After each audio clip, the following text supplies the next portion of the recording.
আসসালামু আলাইকুম, সবাইকে আমন্ত্রণ জানাচ্ছি আজকের ভিডিও দেখার জন্য। আজকে আমি আপনাদেরকে রিজা শুটকি ভুনা করে দেখাবো।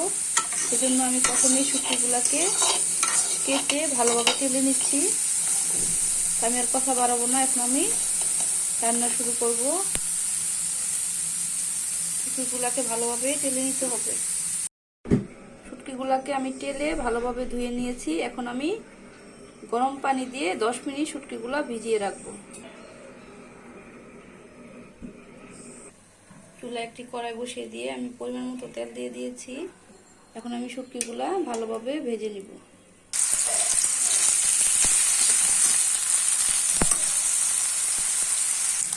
শুটকিগুলো ভাজা ভাজা হয়ে গেছে, এখন আমি নামিয়ে নিব। শুটকিগুলো আমি নামিয়ে নিয়েছি। একসাথে দিয়ে দিব পেঁয়াজ,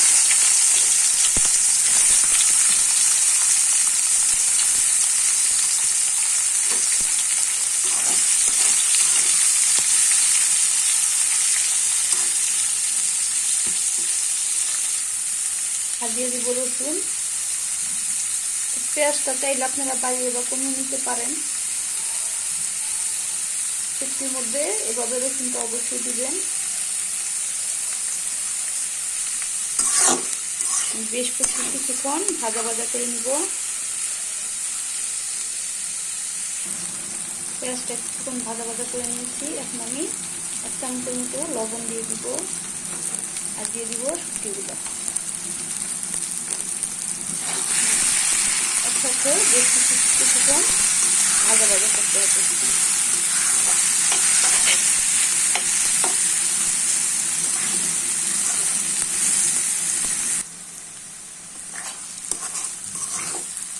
বেশ কিছুক্ষণ ভাজা ভাজা করে নিয়েছি।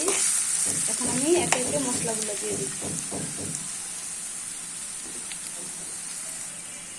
এখানে আমি কোনো বাটা রসুন বা আদা বাটা ব্যবহার করব না। মরিচের গুঁড়ো দিয়ে দিব 1 চামচের মতো,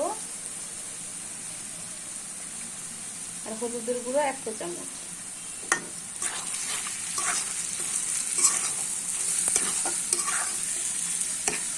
ভালোভাবে মিশিয়ে নিব। একটু ভাজা ভাজা করে আমি সামান্য পরিমাণ পানি দিয়ে দিব।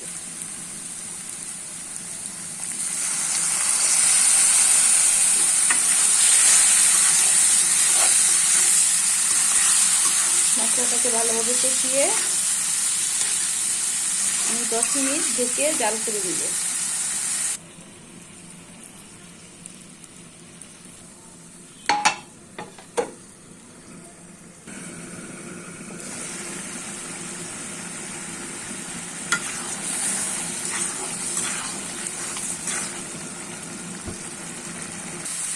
শুটকি ভুনা রান্না হয়ে গেছে।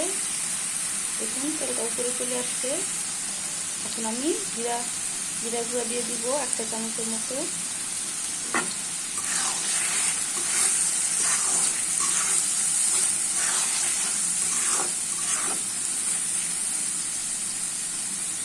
তো যদি এই শুটকি ভুনার রেসিপি আপনাদের কাছে ভালো লেগে থাকে, আপনারা এভাবে বাসায় রান্না করে খেয়ে দেখবেন। আর ভালো লাগলে আমার চ্যানেলটিকে সাপোর্ট করবেন, লাইক দিয়ে আমার চ্যানেলের পাশে থাকবেন। ধন্যবাদ সবাইকে। আল্লাহ হাফেজ।